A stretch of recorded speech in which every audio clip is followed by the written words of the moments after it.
네, 우리 계속해서 대하설교 열왕기 하 이제 8장 오늘 진도를 나가겠습니다. 이 8장에 나타나 있는 하나님의 말씀을 통해서 우리의 신앙이 천국에 들어갈 만한 신앙으로 변화됐기를 간절히 바랍니다. 오늘 설교 제목은 천국을 누가 차지하는가, 천국은 누가 차지하는가 라는 제목으로 8장을 한번 오늘 묵상해 보려고 합니다. 구조상 9장을 한번 시작을 하면은 그 예후의 스토리가 내러티브 이야기가 진행되기 때문에 조금 길어져요. 그래서 오늘 오전에는 8장도 뭐 한 29절까지 있는데요, 한 2페이지 되는데요, 8장을 가지고 은혜를 나누고 계시의 말씀을 또 하나님의 마음을 살피고자 합니다. 한번 따라해 보시죠. 천국은 누가 차지하는가? 네, 여러분은 자리를 차지하기 위해서 애써 본 적 있습니까? 물리적인 어떤 이런 의자 자리도 있지만 위치적인 자리 말이죠. 그 둘 다 우리가 그 자리를 차지하기 위해서 애써 본 적이 있냔 말입니다. 있죠? 전철이나 버스에 퇴근하고 피곤한 시간에 그 한 자리는 꿀자리, 그죠? 그 자리를 차지하기 위해서 보통 어머니들은 가방까지도 집어 던지는 이를 불사치 않죠. 그래서 우리가 한 자리를 차지한다는 거에 굉장히 신경이 곤두서 있다. 예. 그리고 그 자리를 내가 차지했을 때의 그 성취감, 그것은 평강 그 자체죠. 집에 갈 때 내가 앉아서만 갈 수 있다면 많은 걸 할 수가 있는 거예요. 육체적인 에너지를 절약할 수도 있고, 책을 볼 수도 있고, 다른 걸 할 수가 있는 귀한 시간이 되는 거죠. 출퇴근 시간이 1시간 이상 되는 분들은 더욱 치명적인 자리가 될 겁니다. 그래서 이 자리 싸움이 치열하다 뿐만 아니고, 우리가 뭐 정계나 뭐 정치계나 뭐 여러 가지 임원 조직, 여러분 학교에 뭐 회장 부회장 할 거 없이 그런 의미를 가지고 있는 자리, 의자 자리만을 물리적으로 말하는 게 아니라 그 자리도 우리가 차지하기 위해서는 엄청난 노력을 쏟고 있다 하는 것을 다들 공감하실 겁니다. 그 한 자리를 차지하기 위하여 각양각색의 방법을 사용하고 부정한 방법도 불사하는 그런 모습들을 우리가 매스컴을 통해서 많이 접하고 있습니다. 여러분은 어떤 자리를 차지하기 위해서 애써 보셨습니까? 결과론적으로 본다면은 권력이 있는 자가 그 자리를 차지하게 되죠. 힘이 있는 사람이 자리를 차지하게 됩니다. 힘센 사람이 그 자리를 차지하게 되면 약한 사람은 그 자리를 잃어버리게 돼요.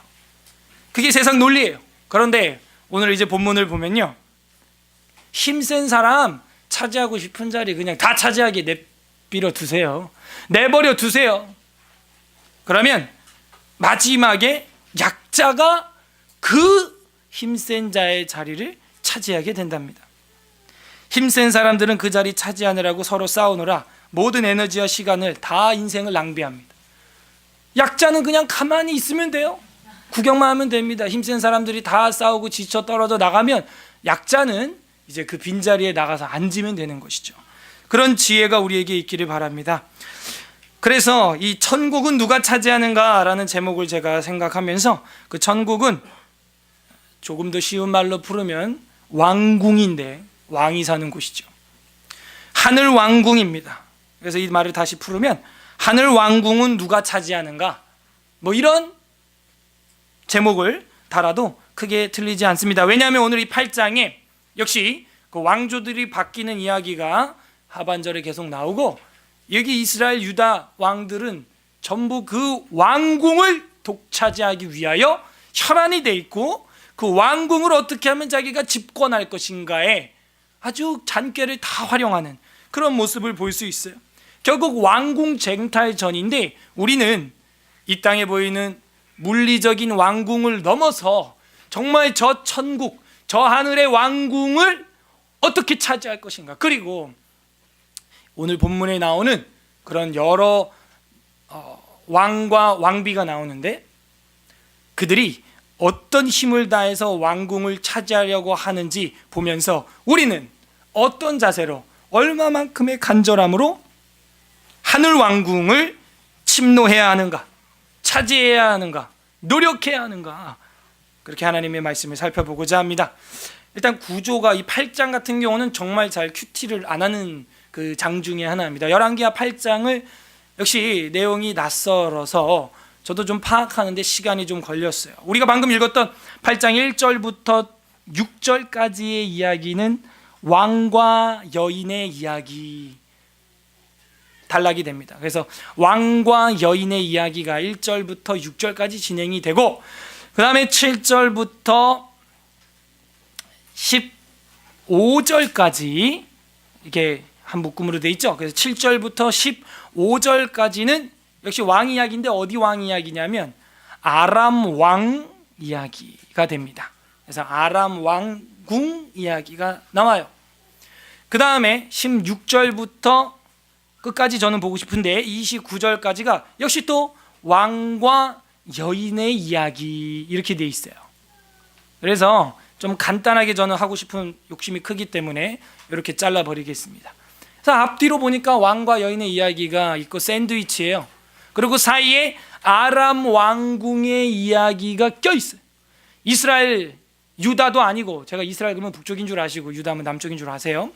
이스라엘, 유다 이야기도 아닌 아람 왕조 이야기가 7절에서 15절에 마치 햄버거의 패티처럼 껴있단 말이에요. 갑자기 침이 나오고.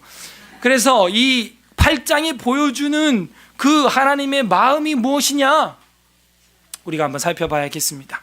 그러면은 뭐 알파벳을 여러분이 붙인다면은 A, 그 다음에 뭐 X, 그 다음에 A 프라임 이렇게 달면 되겠죠. 왕과 여인의 이야기가 AA로 수미상관으로 나와 있기 때문에 그렇게 A 프라임으로 하고 가운데는 X 해가지고 이 가운데 뭔가 이야기하는 임팩트가 엄청나게 큰 게 있구나. 근데 잘 우리가 큐티하지 않은 그런 본문 중에 하나죠. 자, 8장 1절부터 6절까지의 이야기를 이제 보겠습니다. 하면은 소제목을 생각하면 되겠죠. 왕과 한 여인의 이야기가 나와요. 엘리사가 이전에 아들을 다시 살려준 여인에게, 그 여인 기억나시나요? 죽었던 아들 살려주는데 그 여자가 살았던 지역 이름 혹시 기억나나 모르겠어요? 기억력 좋아요. 이 대하설교의 힘이죠. 4장에 보게 되면은 그 지역 이름이 나옵니다. 수넴의 여자다라는 것이 4장 8절에 나오죠. 그래서 이 수넴 여자 이야기가 다시 거론이 되고 있어요. 그래서 이 수넴 여자의 신앙은 우리가 잘 알고 있죠. 왕들도 안 믿었는데 이 수넴 여자는 어떤 여자였어요? 믿는 여자였어요. 이제야 비로소 믿었더라 했던 그 믿음이 있는 여자였다는 것이죠. 온갖 기적을 봐도 왕들도 안 믿었었는데 이 여자는 바로 그런 여자다라는 게 전제가 돼야 되는 거예요. 그러니까 8장부터 딱 보면은 이해가 안 되죠. 앞에서부터 이 여자가 어떤 여자였느냐, 어떤 신앙의 소유자였느냐, 그걸 우리가 전제를 알고 있어야 이 8장이 제대로 주해 해석이 되는 것입니다. 그래서 그 다시 살려준 여자는 수넴 여자다. 여러분이 그렇게 꼭 기억을 해 주시기를 바라요. 그래서 아이를 다시 살려준 여인에게 이르렀습니다. 엘리사가 늘 지나가는 집이니까요. 너는 일어나서 내 가족과 함께 거주할 만한 곳으로 가서 거주하라. 이제는 무슨 명령을 하냐? 이사 명령을 내리고 있어요. 하나님의 사람 엘리사가 여자에게. 그래서 다른 데로 이사하라. 거주할 만한 곳으로 가라. 여호와께서 기근을 부르셨으니 그대로 이 땅에 7년 동안 이 말이라. 기근은 여기서 뭘 의미하는지 우리는 다 압니다. 뭐 룻기에서도 공부했고 뭐 곳곳에서 공부했어요. 이거는 징계, 그죠? 이 앞에서도 몇 번 봤죠, 우리가. 흉년, 기근, 이런 영적 배경, 영적 정치적 국가적인 배경에서 기근은 징계를 의미한다 하는 걸 알 수가 있어요. 그래서 이 땅에 7년 동안 이 말이라. 그러면 엄청난 극심한 기근이구나 라는 것을 우리가 알 수가 있죠. 근데 여기 보면 그대로 이 땅에 7년 동안이라는 단어가 눈에 들어오죠. 그대로 되는 거예요. 그죠? 하나님의 말씀은 키 드바르 아도나이, 그거를 이 여자는 몸소 체험을 했어요. 하나님의 말씀이 이루어짐을 체험을 했다고요. 그러니까 두 말 없이 움직여요. 2절, 여인이 일어나서 하나님의 사람의 말대로 행하여 그의 가족과 함께 가서 블레셋 사람들의 땅에 7년을 우고하다가, 여러분 할 수 있겠어요? 아들도 있고 아들도 살아났죠. 남편도 있고, 남편 보니까 밭도 있었잖아요. 그죠? 농사 짓는 밭도 있었고, 밭에 나갔다가 아이가 아이고 머리 하면서 죽었었지 않습니까? 그런 거 다 놓고 그것도 7년이나 떠날 수 있겠어요, 여러분? 지금 여러분 거주하는 그 동네에서 그냥 두 말 없이 갑니다 이러고 딱 털고 갈 수 있겠어요? 제가 만약 우리 7년 동안 교회 근처에서 다 모입시다 이러면 두말 없이 그냥 딱 털고 가겠냐고요. 벌써 딱 생각이 아니죠? 예, 예. 무슨 소리예요? 우리 동네 이제 재개발 들어오는데 지금. 그러니까 이 여자는 이 앞에 경험이 있는 여자인 거예요. 바로 그대로 된다는 걸 체험했기 때문에 변명이나 이유를 안 달아요. 토를 안 달아요. 그대로 바로 이사 갑니다 그냥. 그래서 3절 7년이 다음에 여인이 블레셋 사람들의 땅에서, 그러니까 그 믿지 않는 사람들의 나라 블레셋, 오늘날 그 가자지구라고 하는 그 전쟁이 맨날 있는 그 자리인데요, 그 골리앗이 살았던 블레셋 지역에서 신앙을 지키면서 살기란, 이거는 진짜 전쟁인 거죠. 영적인 문화적인 전쟁인 거예요. 그래도 하나님의 사람이 말씀하시니까 그대로 지켜 행하여 순종하는 모습을 볼 수가 있어요. 근데 이 여인의 행로를 우리가 통째로 한번 보게 되면은 아이 죽은 거 살아난 거부터 시작해서 이 여인의 인생 어떤 것 같아요? 하나님의 사람의 말 잘 듣고 인생 핀 여자예요. 그죠? 하나님의 종의 말씀, 예언자의 말씀을 듣고 인생 편 여자예요. 자기 꾀대로 살아서 인생 잘 된 여자가 아니고 하나님의 사람의 말씀에 순종하여서 인생 펴진 여자라는 겁니다. 그러니까 이제는 두말 없이 그냥 바로 갔다가 바로 오는 거예요. 블레셋에서 신앙생활하기 힘들었겠지만 돌아왔습니다. 그래서 블레셋 사람들의 땅에서 돌아와 자기 집과 전토를 위하여 호소하려 하여 왕에게 나아갔더라. 왜? 7년 동안 이민을 갔다 왔더니 자기 남편이 농사지었던 그 밭이 다 정부로 넘어간 거예요. 이거는 율법에 의하면 레위기나 신명기에 보게 되면 관리하지 않는 토지는 그렇게 다 넘어가게 되어 있습니다. 그래서 그 넘어간 토지를 다시 되돌려받기 위하여 찾아 왕에게 갔어요. 그래서 왕과 여인의 이야기가 진행이 되는 것이죠. 4절, 그때 왕이 하나님의 사람의 사환 게하시와, 게하시가 지난 시간에 어땠습니까? 나만 장군이랑 비교돼서 나왔었는데 문둥병이 걸렸었죠. 나병이 걸렸었는데 여전히 그 옆에서 수종을 들만 한 정도인가 봐요. 그래서 몸은 성치 않지만 계속해서 엘리사의 사환으로 일하고 있는 게하시의 모습을 우리가 보고 있습니다. 그래서 우리 게하시를 보면 지난주 설교 제목이 생각나죠. 팬인가 예배자인가 그랬어요. 팬이 아닌 예배자로 살아야 된다 했었죠. 게하시와 서로 말하며 이르되 너는 엘리사가 행한 모든 큰 일을 내게 설명하라. 아니 무슨 얘기냐면 왕이 지금 게하시한테 엘리사가 행한 그 기적 일, 그 나한테 얘기 다 해봐 이렇게 얘기를 하는데 5절, 게하시가 곧 엘리사가 죽은 자도 살리고요 막 이러면서 이야기를 했다는 거예요. 죽은 자를 다시 살린 이 일을 왕에게 이야기할 때 그 다시 살린 아이의 어머니가 지금 와 있잖아. 지금 그거 재판 받으려고, 그죠? 자기 집과 전토를 위하여 왕에게 호소하는지라. 게하시가 이르되 내 조왕이요, 이는 그 여자입니다. 제가 아까 말한 그 죽은 아이를 살린 그 아이의 엄마가 되는 여자가 이 여자입니다. 지금 이런 얘기를 하는 거예요 마침. 그리고 저는 그의 아들이니, 저는 할 때는 게하시 자신을 말하는 게 아니고 저 사람은, 이게 번역이 조금 아쉬운 거야. 그래서 저 사람은, 저 아이는 이렇게 해야 맞는 거죠 번역이. 저 아이는 그의 아들이니 그 엘리사가 다시 살린 자니이다 하니라. 왕이 그 여인에게 물음에 여인이 설명한지라. 여인이 뭐 더 잘 알죠. 내 아이 죽었다 살았는데요. 여인이 설명한지라 왕이 그를 위하여 한 관리를 임명하여 이르되 이 여인에게 속한 모든 것과 이 땅에서 떠날 때부터 이제까지 그 발에 소출을 다 돌려줘라 하는 거예요. 그러니까 여인이 설명을 잘했나 봐요. 여차여차예요. 그 기적을 일으킨 사람이 엘리사 맞고 내가 그걸 직접 체험했고, 그런데 그 엘리사가 7년 동안 블레셋으로 가라 그래가지고 내가 갔다 오는 사이에 내 밭이 지금 이렇게 넘어갔다. 그렇게 설명을 잘했더니 한 관리를 왕이 붙여주면서 모든 걸 정산을 잘 해가지고 어떻게 하래요? 이제까지 6절 끝에 이제까지 그 밭의 소출을 다 돌려주라. 다 어떻게 돼요? 보상받게 돼 있어요. 하나님의 사람의 말 듣고 인생 폈다니까요. 자기는 농사 지지도 않았는데.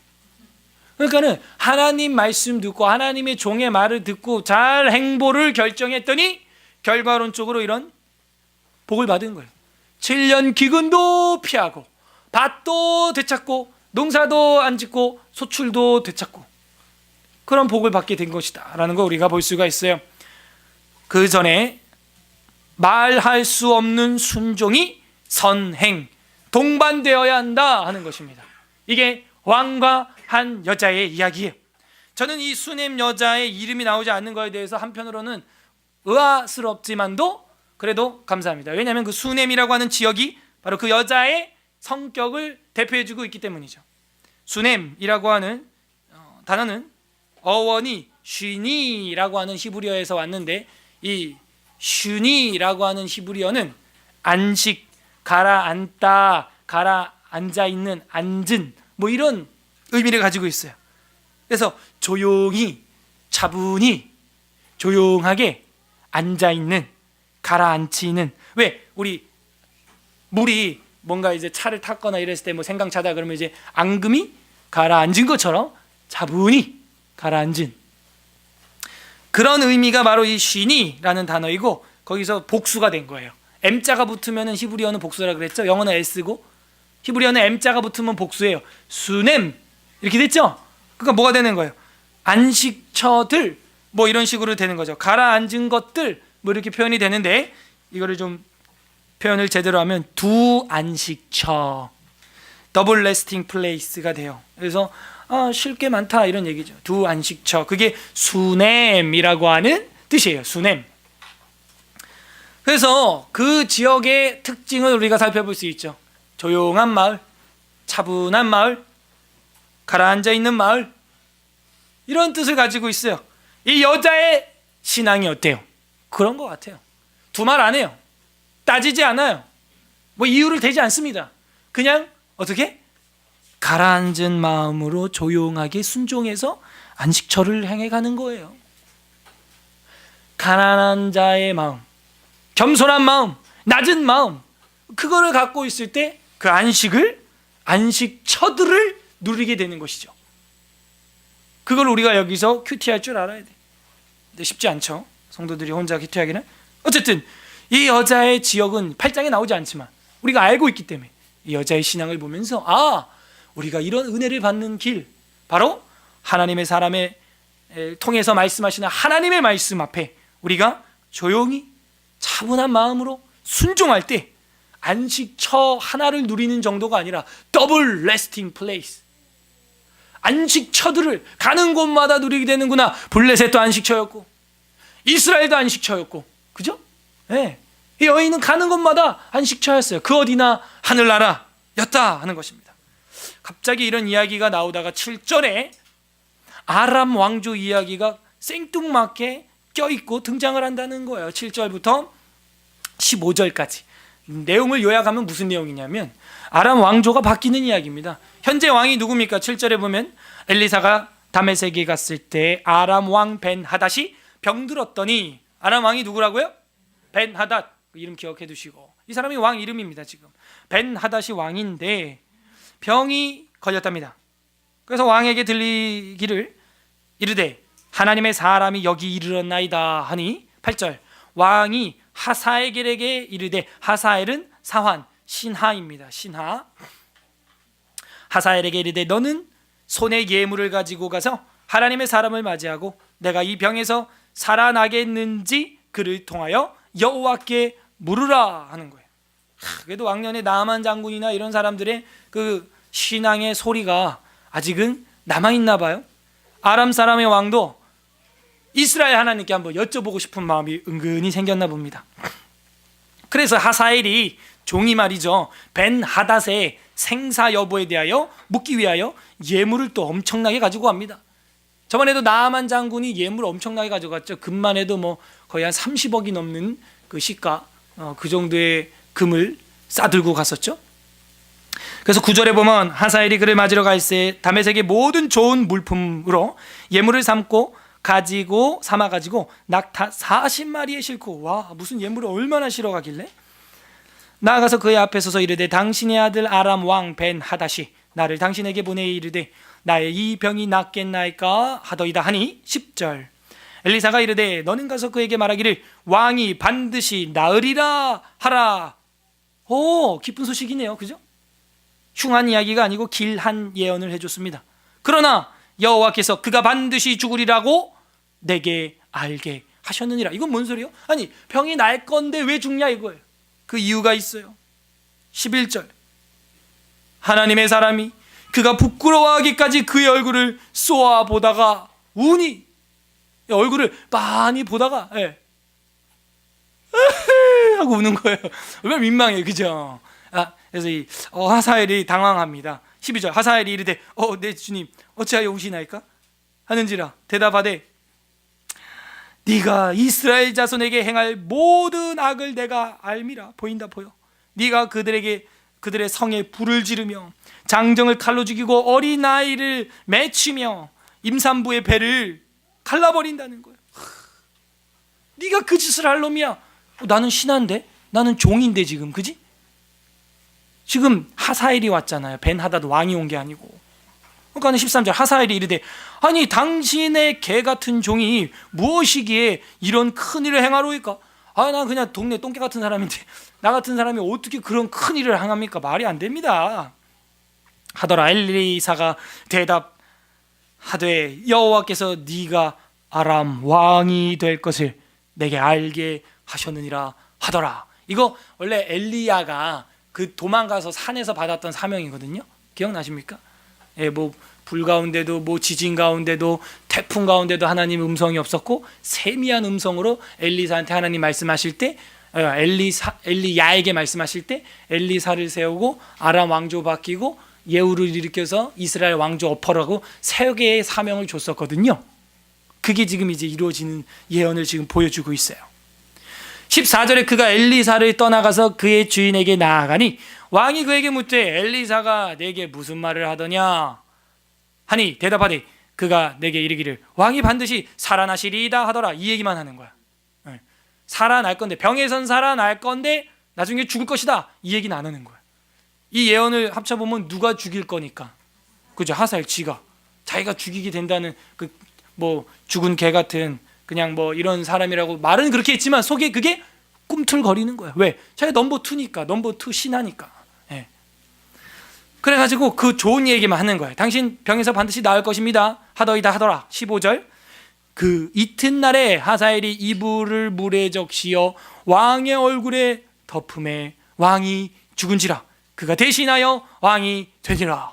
하나님 말씀대로 예언대로 이루어졌죠. 그래서 아까 엘리사가 울은 거예요.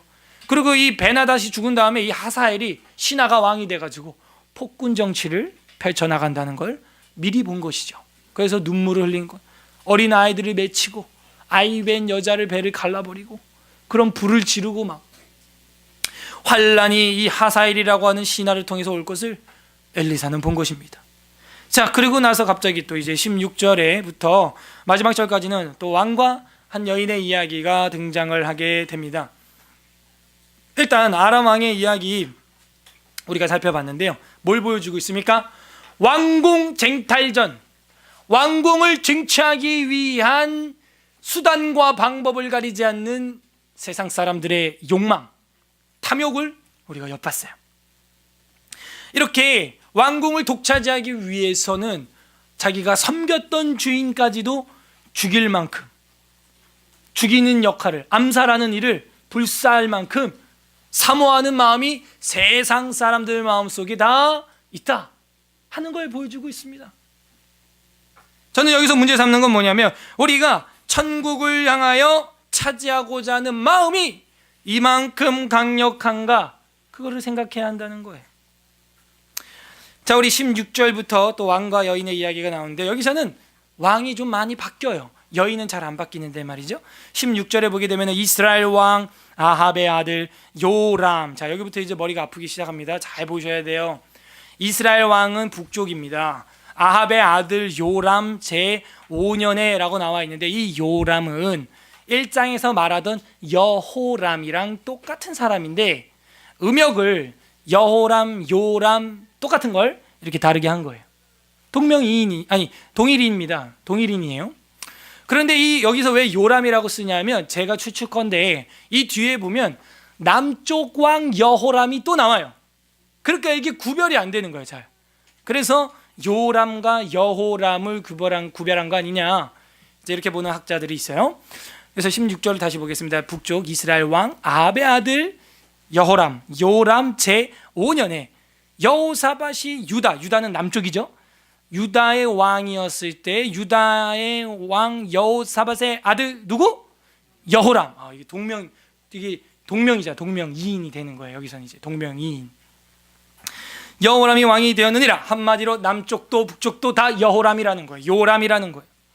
17절. 여호람이 이렇게 쓰고 있죠, 여기서. 그러면 이건 이제 남쪽을 지칭하는 거예요. 17절에 여호람이 왕이 될 때 나이가 32세라. 예루살렘에서 8년 동안 통치하니라. 그가 이스라엘 왕들의 길에 가서 아합의 집과 같이 하였으니. 아합의 집은 뭐예요? 우상숭배의 길이죠. 이는 아합의 딸이 그의 아내가 되었음이니라. 핵심은 이거죠. 왜 남유다의 그 여호람이 북이스라엘의 아합의 길을 걸어갔느냐? 그 이유가 뭐래요? 누구 때문이래요? 아합의 딸이라고 여기 얘기하고 있죠. 아합의 딸 해놓고 옆에 메모하기를 아달랴 이렇게 쓰세요. 아달랴라는 여자예요. 이 여자가 이세벨의 딸이죠. 이세벨의 악녀의 명성은 우리가 너무 잘 알고 있죠. 그죠?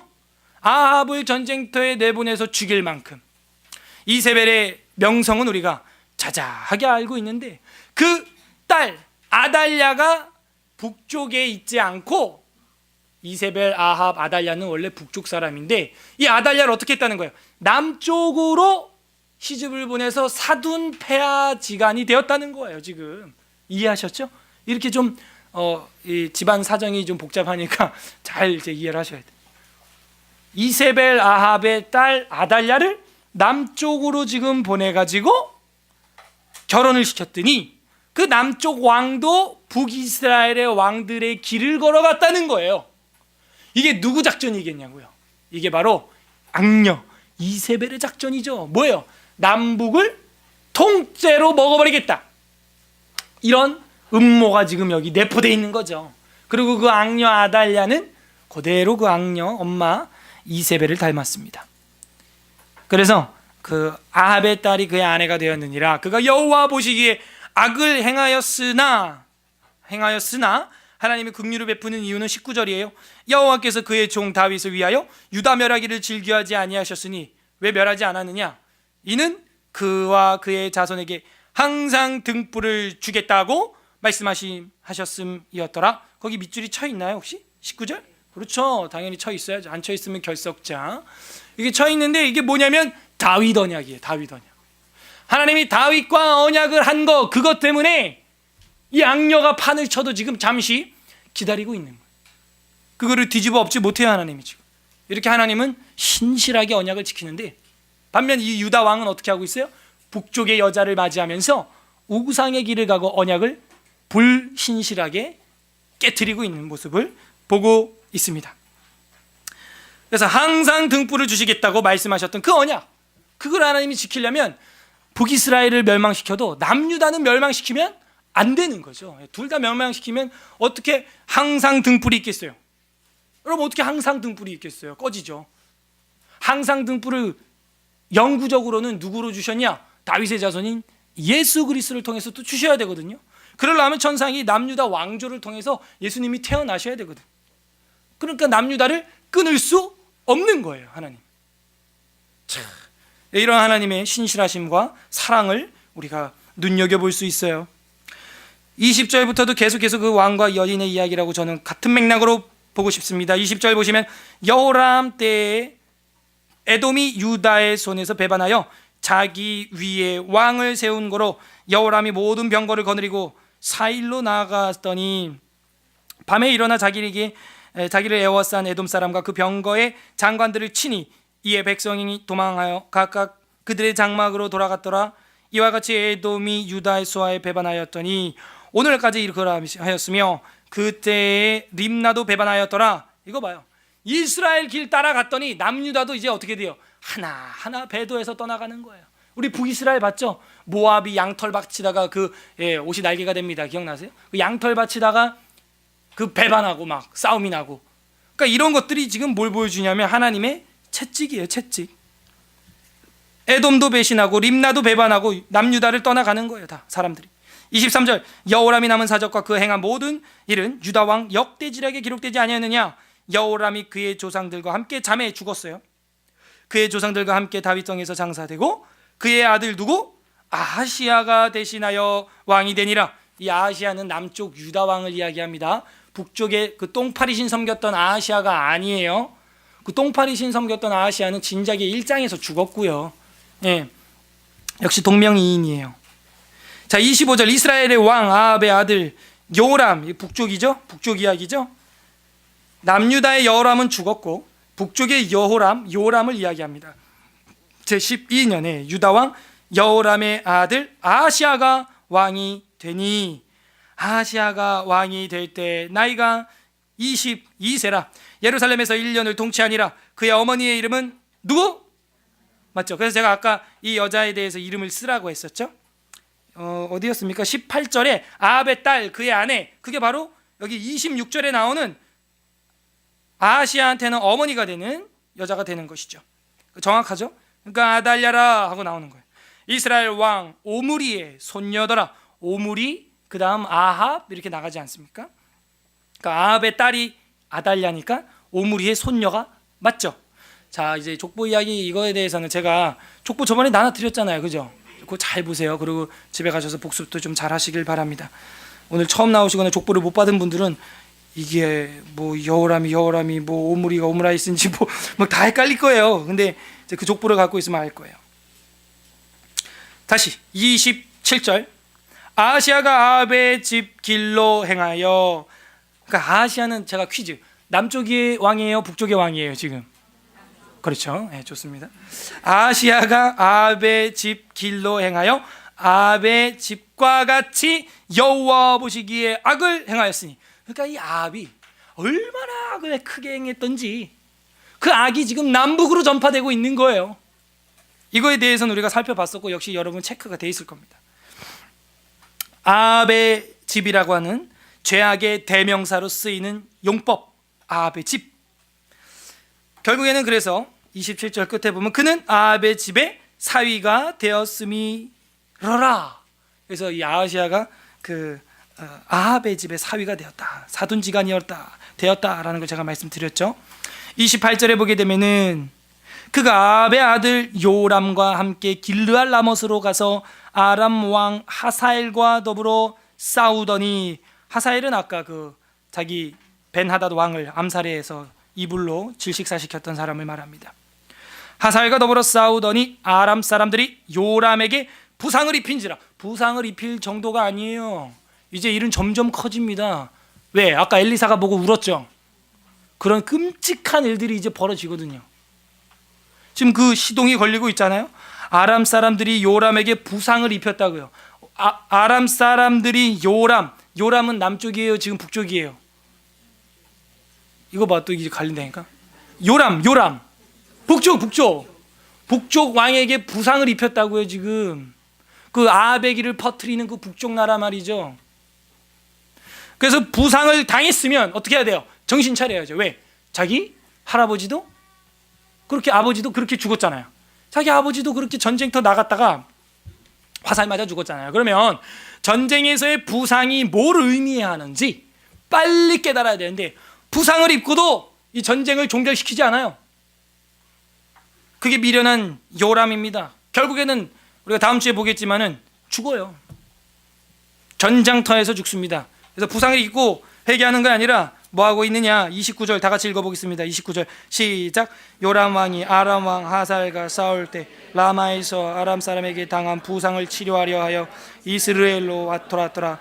유다의 왕 여호람의 아들 아하시아가 아합의 아들 요람을 보기 위하여 내려갔으니 이는 그에게 병이, 그러니까 전쟁에서 부상까지 있고 그게 뭐 어떻게 세균이 번졌는지 염증이 생겼는지 병까지 됐으면 회개를 해야 되는데 점점 회개 안 해. 부상을 입고 병으로 번지고 이젠 다음엔 죽는 일인데, 그런 환난을 당하면은 기도하고 기쁜 날엔 찬송을 해야 되는데 그 기본적인 그 신앙의 본성이 죽어 있는 거예요. 지금 그 지역이 어디래요? 지금 둘째 줄에 보니까 29절 둘째 줄에 이스라엘이라고 하는 곳에 지금 진치고 가만히 요양하고 있는데, 아하시아가 북쪽으로 와서 지금 북쪽인데 내려왔다고 표현한 이유는 남쪽 예루살렘이 지형이 산이고 높기 때문에 북쪽으로 우리가 볼 때는 올라갔어도 지리상으로는 고도가 낮아진 겁니다. 그래서 내려갔다라고 지금 쓰고 있는 거죠. 그래서 북쪽으로 갔지만 내려갔다라고 29절이 쓴 거예요. 그래서 가가지고 병문안하고 있는 거예요. 병문안할 게 아니고 회개해라 이래야죠. 너희 아버지 그렇게 나갔다가 죽었지 않냐.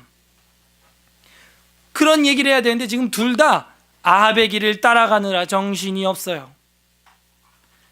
그런데 여기 지금 남북을 지금 지배하고 있는 흐름, 정신, 그게 여러분 뭔 것 같아요? 아합의 집인데 지금 그걸 누가 지금 주된 역할을, 수맥의 역할을 감당하고 있어요? 아달랴예요. 왕들은 지금 뭐 이렇게 바뀌는 것 같고 하는데 그걸 꽉 잡고 있는 게 바로 여자라는 거죠. 그래서 이 16절에서 마지막 절까지도 왕과 한 여인의 이야기, A'에 해당하는 파트라고 제가 아까 설명을 드렸죠. 그래서 이 아달랴는요, 어떤 여자예요? 왕궁을 망치는 여자인 거예요. 가정을 망치는 여자인 거예요. 정확히 8장 1절에서 6절에 나왔던 수넴 여자하고 대비를 이루고 있죠. 대칭을 이루고 있다는 거예요. 수넴 여자는 하나님의 말씀에 순종함으로써 어떻게 해요? 가정을 살리고 자녀를 살리고 7년 기근에도 남편을 건지는 그런 여자예요. 그런데 이 아달랴는 뭡니까? 왕궁을 망치고 신앙을 망치고 남편이 죽든지 말든지 뭐 상관없이 자기 멋대로 탐욕을 위해 달려갑니다.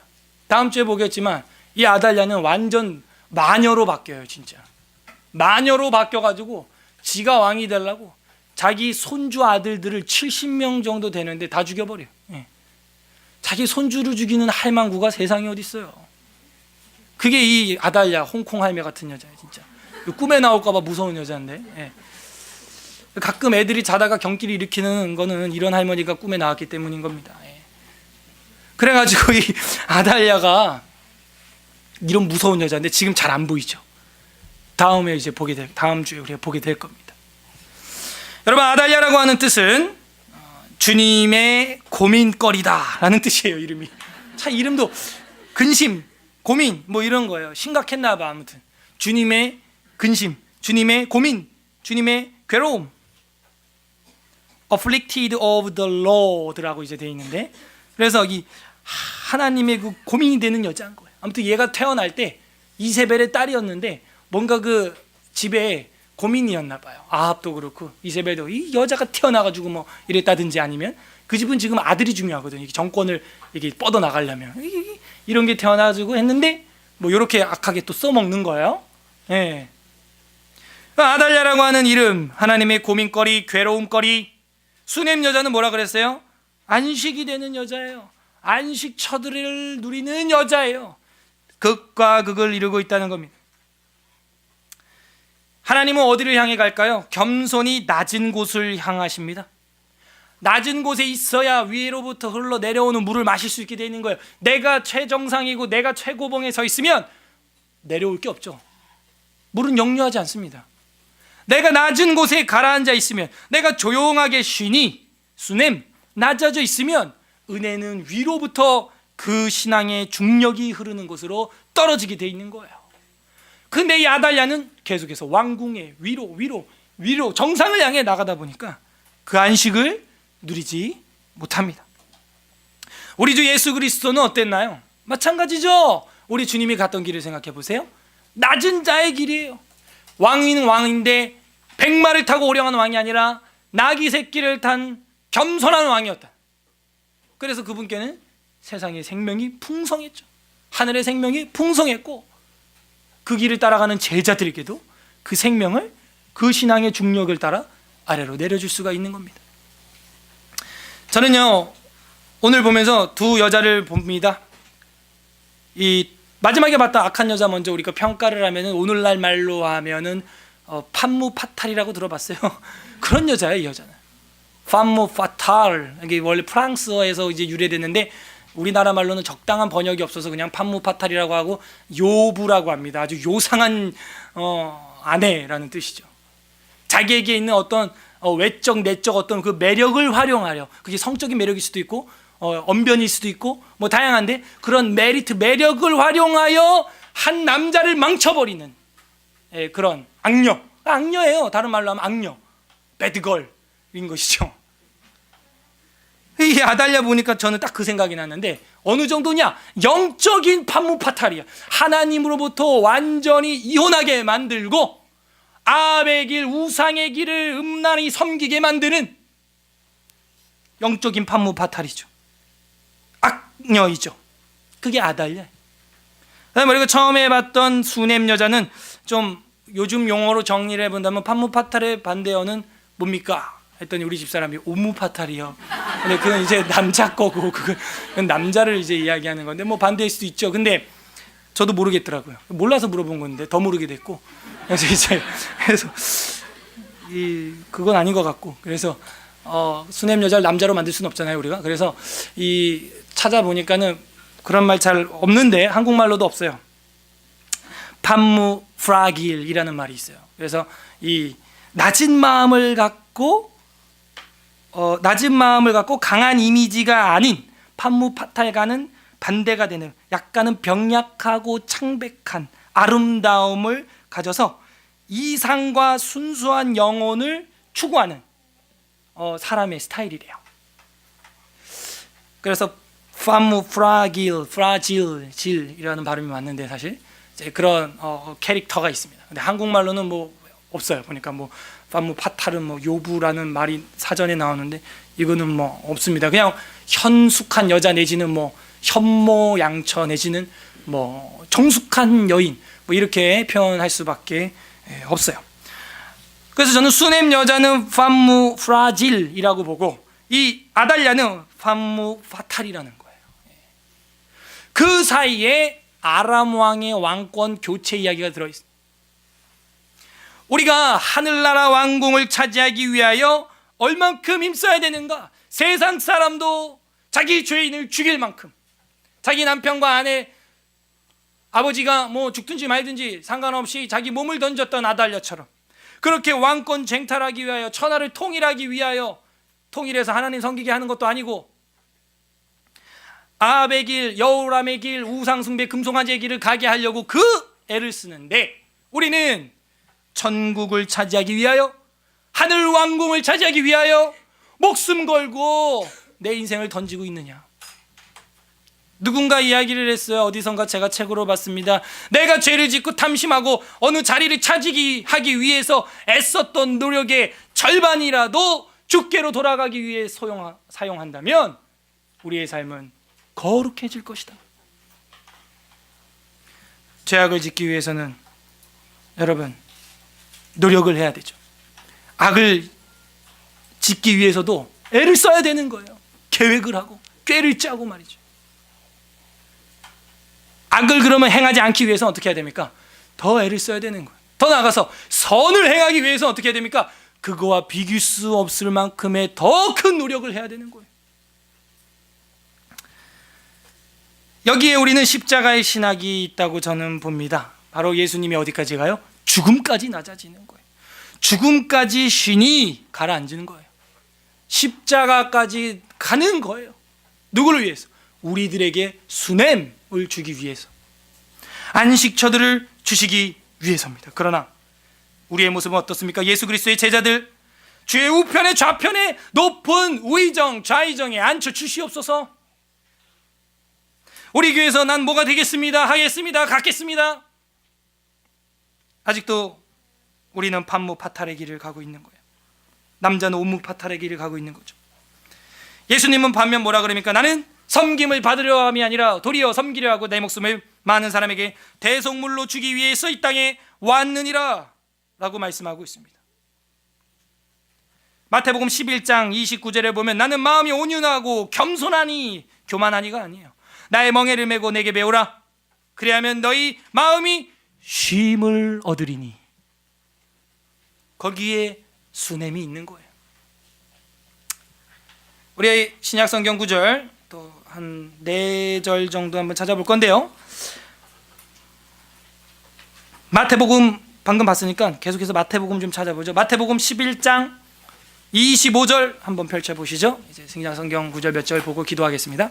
마태복음 11장 25절.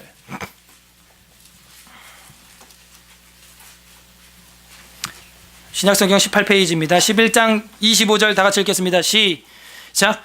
그때 예수께서 대답하여 이르시되 천지의 주제이신 하나님이지 이것을 지혜롭고 슬기 있는 자들에게 숨기시고 어린아이들에게 나타내심을 감사하나이다. 여러분, 어린아이들은 누굽니까? 겸손한 아이들이에요. 우리가 볼 때 말도 안 듣고 교만한 것 같지만 그래도 비교적 어른보다는 겸손합니다. 어디 강단에 쓰거나 사람 앞에 쓰거나 무리 앞에 서기를 부끄러워하죠. 어디 오르기를, 어느 자리를 차지하는데 별로 마음이 없어요. 엄마가 하라니까, 아빠가 하라니까, 주변에서 친구들이 하라니까, 선생님이 하라니까 그냥 막 이렇게 땀 찔찔 흐르면서 식은땀 흐르면서 이제 하고 하다 보니까 담력이 생기는 거지. 처음부터 뭐 내가 뭐 회장으로서 정권을 잡아서 이 초등학교를 내가 이제 이끌어나, 그런 거 없어요, 솔직히. 예수님 뭐라 그래요? 어린아이들 같은 자들에게는 천국이 보인다는 거예요.